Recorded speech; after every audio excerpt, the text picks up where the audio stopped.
अस्सलाम वालेकुम dear student. आज हम के क्लास 7 मैथ्स का चैप्टर नंबर फर्स्ट का रिव्यू एक्सरसाइज में क्वेश्चन नंबर फर्स्ट और साथ में इंशाल्लाह क्वेश्चन नंबर 2 भी सॉल्व करने की कोशिश करेंगे। तो आइए चलते हैं क्वेश्चन नंबर 1 सॉल्व करते हैं। क्वेश्चन नंबर 1 में क्या है, read the following statement carefully and write T in front of true statement and F in front of false statement. ये स्टेटमेंट हमें दिया गया है, अगर ये ट्रू है तो सामने जो बॉक्स है इसमें हम टी लिखेंगे, अगर ये फॉल्स है तो सामने वाले बॉक्स में हम एफ लिखेंगे। तो सबसे पहले चलते हैं पार्ट 1 पे। तो पार्ट 1 क्या है, a collection of well defined and distinct object is called a set. ये तो हमने डिटेल से पढ़ा है, ये सेट का डेफिनेशन है कि ऐसा कलेक्शन जो वेल डिफाइंड हो, डिस्टिंक्ट हो, उसको हम कहते हैं सेट। तो यहाँ हम क्या लिखेंगे, टी लिखेंगे, यानी ये ट्रू है इस वजह से हम यहाँ टी लिखेंगे। पार्ट 2 इन डिस्क्रिप्टिव फॉर्म, ये हमने पढ़ा था कि सेट की 3 फॉर्म है, डिस्क्रिप्टिव फॉर्म है, टेबलर जिसको हम रोस्टर फॉर्म या लिस्टिंग मेथड भी हम इसको कहते हैं, और तीसरा था सेट बिल्डर फॉर्म या सेट बिल्डर नोटेशन। तो डिस्क्रिप्टिव फॉर्म में हमने डिटेल से पढ़ा था कि इसको हम 2 वे से लिख सकते हैं। और इधर क्या है, in descriptive form member of a set are written within braces, यानी ब्रेसेस में हम इसको क्या कहते हैं, लिखते हैं। तो ज़रूरी नहीं कि हम इसको ब्रेस में लेके डिस्क्रिप्टिव फॉर्म को हम इस तरह भी लिख सकते हैं। अगर हम एक सेट लें इस तरह, अगर ये हमारे पास एक सेट है और वो है 1 2 3 एंड सो ऑन, तो ये एक सेट है। अब ये हमारे पास क्या है, एक नेचुरल नंबर सेट है, तो इस तरह हम लिख सकते हैं ए एज सेट ऑफ, या सेट ए एज या A as set of natural number.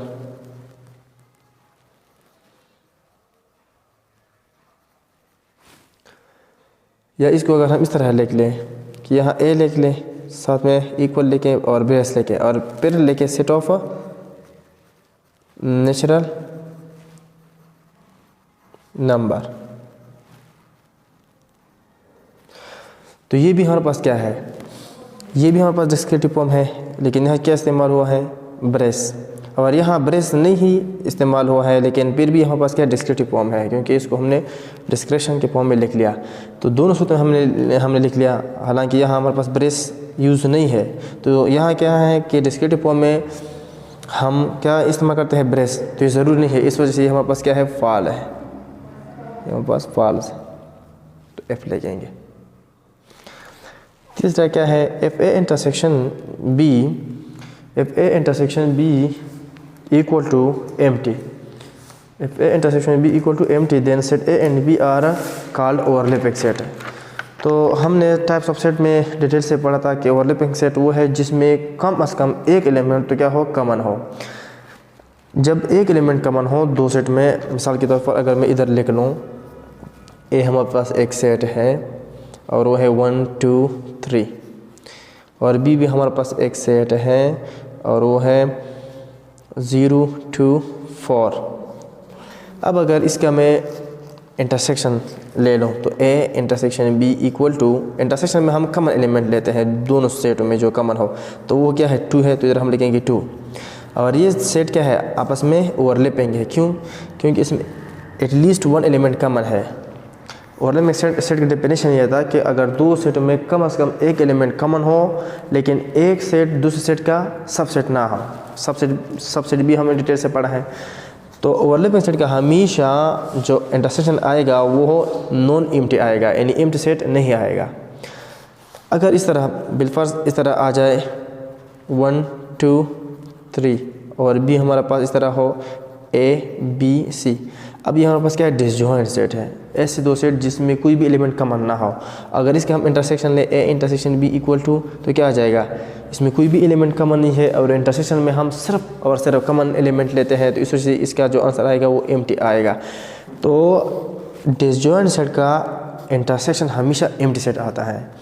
तो यहाँ क्या है कि if A intersection B equal to empty, A और इंटरसेक्शन बी क्या है, हमारे पास एम्प्टी है। तो ये मस्ट है कि ए और बी हमारे पास क्या होंगे, डिसजॉइंट सेट होंगे। लेकिन ये क्या कह रहा है, then set A and B are called overlapping set. तो फिर ए और बी ओवरलैपिंग सेट होंगे, तो ये क्या है, फॉल्स है। ओवरलैपिंग सेट का हमेशा जो इंटरसेक्शन आएगा वो नॉन एम्प्टी आएगा, मतलब एम्प्टी नहीं होगा, उसमें कम से कम एटलीस्ट वन एलिमेंट क्या होगा, कॉमन होगा। तो अब चलते हैं पार्ट 4 पर। तो पार्ट 3 तो हमारे पास फॉल्स है, एफ लिख लिया। अब पार्ट 4 पे आते हैं।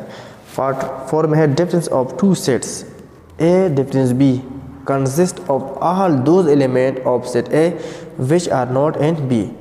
ये हमने डिटेल से पढ़ा है कि अगर ए डिफरेंस बी का मतलब यह है कि ए के वो सारे एलिमेंट जो बी में ना हो, ऐसे सेट को फिर हम क्या कहेंगे, ए डिफरेंस बी। मतलब यह है कि ए बी सी डिफरेंस है, तो ए बी से तब डिफरेंस होगा अगर अगर ए में हम वो एलिमेंट ले जो बी में ना हो। तो ऐसे सेट को हम क्या कहेंगे, डिफरेंस, यानी ए डिफरेंस बी कहेंगे। तो difference of two sets A difference B consist of all those element of set A which are not in set B. तो ये हमारे पास क्या है, ट्रू है।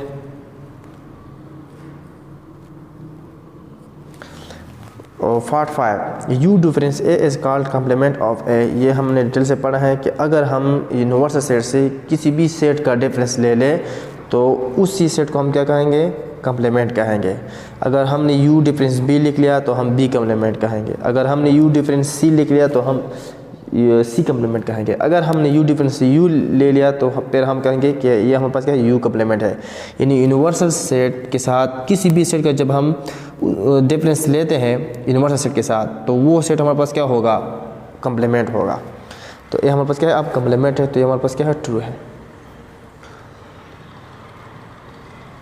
अब आते हैं क्वेश्चन नंबर 2 पे। तो question number next part first में है ए यूनियन ए कम्प्लीमेंट। याद रखिए ए में एलिमेंट और ए कम्प्लीमेंट का एलिमेंट हमेशा क्या होंगे, डिफरेंस होंगे। मतलब यह है कि इसका जो ए कम्प्लीमेंट का जो एलिमेंट है वो ए में नहीं होंगे, और इस तरह ए का जो एलिमेंट है वो ए कम्प्लीमेंट में नहीं होंगे। तो अगर दो डिफरेंट सेट है, अगर मैं इसका क्या ले लूँ, यूनियन ले लूँ, तो ए वाले सारे एलिमेंट लेंगे और ए कम्प्लीमेंट वाले सारे एलिमेंट लेंगे। तो अगर इधर हम देखें तो ए कम्प्लीमेंट कैसे एलिमेंट होंगे, यू डिफरेंस ए वाले एलिमेंट होंगे, यानी यू के वो एलिमेंट जो ए में ना हो। और फिर ये तो हो गया ए कम्प्लीमेंट, और फिर ए का एलिमेंट भी साथ में लेंगे तो इनसे क्या बनेगा, यूनिवर्सल सेट बनेगा। अगर बिल्कुल इधर हम लिख लें ए इक्वल टू ए हमारे पास बराबर है 1 2 के, और u हमारे पास बराबर है 1 2 3 के। अब ए कम्प्लीमेंट किसके बराबर होगा, ए कम्प्लीमेंट बराबर होगा u डिफरेंस ए।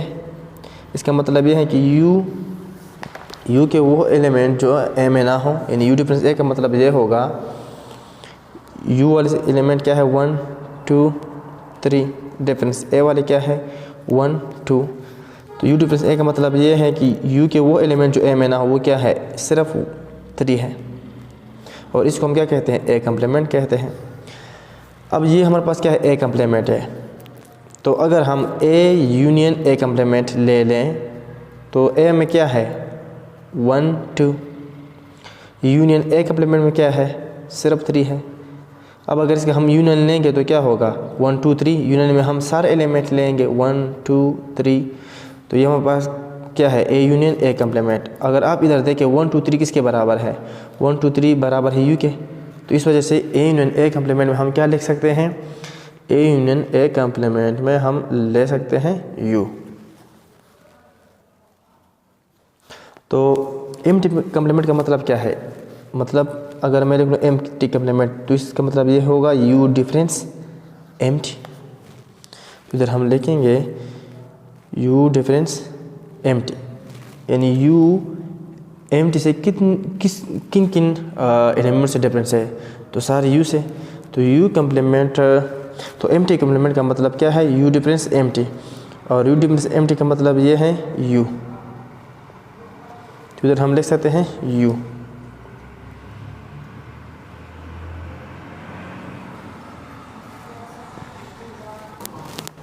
पार्ट 3 में क्या है, A intersection A complement.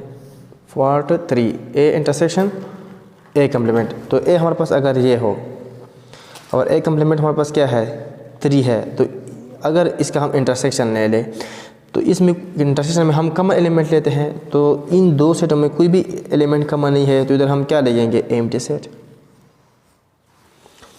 Part 4 A complement whole complement. तो अगर आप इधर देखें ए कम्प्लीमेंट हमारे पास क्या है, 3 है। अगर इसका हम दोबारा कम्प्लीमेंट ले लें तो दोबारा कम्प्लीमेंट का मतलब क्या होगा, दोबारा कम्प्लीमेंट का मतलब ये होगा A complement whole complement equal to U difference A complement. तो ये किसके बराबर होगा, यू हमारे पास है 1 2 3, डिफरेंस ए कम्प्लीमेंट किसके बराबर है, 3 के। तो अगर आप देखें यू ए कम्प्लीमेंट से किन किन एलिमेंट से डिफरेंट है, 1/2 की वजह से, और 1 2 किसके बराबर है, ए के बराबर है। तो ए कम्प्लीमेंट होल कम्प्लीमेंट किसके बराबर है, ए के। इस तरह अगर हम इवन टाइम कम्प्लीमेंट लेंगे तो हमेशा ए के बराबर होगा। Part 5 if A and B are disjoint set. अगर ए और बी दो डिसजॉइंट सेट है, यानी दो डिफरेंट सेट है जिसमें कोई भी एलिमेंट कॉमन नहीं है, then A intersection B equal to empty. ये तो बिल्कुल इधर हम क्या लिखेंगे, एम्प्टी लिखेंगे। क्यों, क्योंकि अगर दो सेट हमारे पास डिसजॉइंट हैं तो उसका कम्प्लीमेंट हमेशा क्या होगा, एम्प्टी होगा। सपोज़ अगर इधर हम लिख लें ए हमारे पास इक्वल है 1 2 के और बी बराबर है 3 और 4 के, इसका अगर हम ये डिसजॉइंट सेट है। क्यों, क्योंकि इसमें कोई भी एलिमेंट कॉमन नहीं है। अगर इसका हम इंटरसेक्शन ले लें तो इंटरसेक्शन में हम हमेशा कॉमन एलिमेंट लेते हैं और इनमें कोई भी कॉमन एलिमेंट नहीं है, तो इसका आंसर क्या आएगा, एम्प्टी। इसको हम इस तरह भी लिख सकते हैं और या इसको हम इस तरह भी लिख सकते हैं। तो इधर हम लिख सकते हैं if A and B are disjoint set then A intersection B equal to empty. तो ये था क्वेश्चन नंबर 1 और 2। इंशाल्लाह नेक्स्ट लेक्चर में हम क्वेश्चन नंबर 3 और 4 सॉल्व करने की कोशिश करेंगे।